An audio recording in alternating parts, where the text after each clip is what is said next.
everybody, Boba here. Today I'm going to be describing a Pokemon trainer and their backstory. Before we start, please like, comment, and subscribe. Our goal is 100 subscribers and I want you to be part of that. Now let's grab our tea and begin. The Pokemon world has always been a fun way to practice storytelling and design. I mean, there are themed trainers and pretty expressive Pokemon. The ability to create a story that fits in the Pokeverse is just a great way to practice. And it's often one of the ways I begin an art project or writing warm-up. So I'm going to start with this character named Maddie. Maddie was born in Sinnoh, raised as any other child and living a very average life. She starts her journey as any trainer would, taking her Pokemon and traveling. Her closest companion is an old female Luxray that her parents have had since her birth. Luxray has acted as her guardian since they first met, and she's often pretty protective. Maddie wasn't a particularly strong child and was pretty small for her age, so Luxray often carried her on her back despite her being an older Pokemon.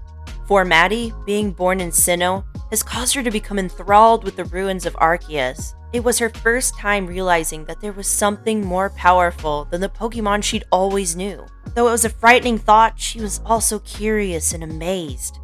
Realistically, Maddie knew she was never going to see these legendaries shown in these statues. Yet this curiosity persisted and she began to explore around the caves and ruins more, only to have her first of many unfortunate encounters with Team Galactic.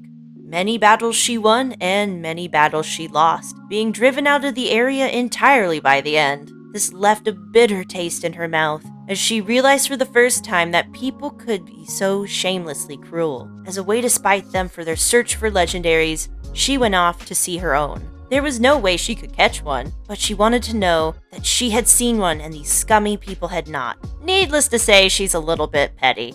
To fulfill her dreams, she continued to travel till she was in her late teens and decided to go to Unova. It's there that she heard one of the speeches from N.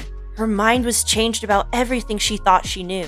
After many weeks of contemplation, she allowed all her Pokemon to be free, breaking every Pokeball she had. It was only her Luxray that stayed, and it was a harsh truth that all of her supposed friends had been nothing but pets forced to love her. Staying there was ultimately too painful, so she went to Kalos. It was a clean slate, a fresh start, and she decided to settle down and really get to know the area. Unlike Sinnoh and Unova, Kalos had not been fully discovered, at least on the edges of the outside areas of the main city. So she took it upon herself to log every Pokemon she could find.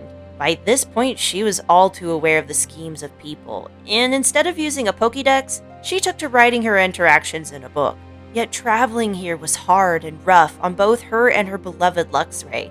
The battles often left Maddie with wounds and scars when her friend fainted from the battles. Since she didn't have a lot of money, she would often buy patches for her ripped clothes, and they were often of her favorite Pokemon types. I imagine Maddie probably would wear long pants of some kind, a short sleeve shirt, have some bandages on her arm, and have this little jacket because there are some really cold areas. Then she'd need a bag for necessary supplies. Since she's mostly on her own, she probably wears a lot of neutral tones to help her blend in. But of course, I can't imagine her without her Arceus pendant and those other legendary pins. It reminds her of home. Eventually, she builds another team, but this time without the need of Pokeballs. Rather, it's based on the foundation of trust and companionship. In the end, her team becomes Esper, Edgislash, Drifloon, Lampet, Eevee, and Deerling. Together, they end up settling down and realizing that traveling had just become too dangerous. Instead, they built a little farm and fed and housed some local wild Pokemon. It had become a warm environment with all the bustle of friendly Pokemon who wanted food. Finally, after all these years, Luxray could finally have a chance to enjoy just some time to rest. Deerling would take over, letting Maddie ride on her as soon as she was evolved. The others helped Maddie tend to the garden, cook, and take care of those wild Pokemon that came. Sometimes they'd even protect the farm from hostile Pokemon. And it would be this way that she would meet a Darkrai that had been hurt. All she knew was that the other Pokemon were scared of him. Yet she tended to his wounds and gave him a place to stay if he chose to. I'm sure Maddie would worry about Darkrai, giving him a red scarf so he could keep warm and know that he has a home there. I figure he also doesn't know what to do with it, so he just ties it on his arms to match the bandages she wore. Now, I kind of want to discuss why I picked the story that I did.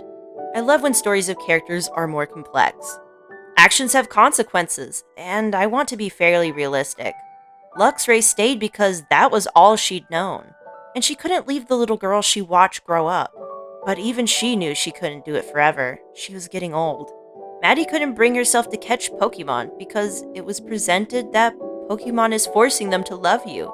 And when it came to legendary Pokemon, the only one that seemed like a realistic candidate would have been Darkrai. I mean, if you look at the history and the way it's presented in the stories, they feed off of dreams. They're hated by most Pokemon. And they're extremely lonely in nature.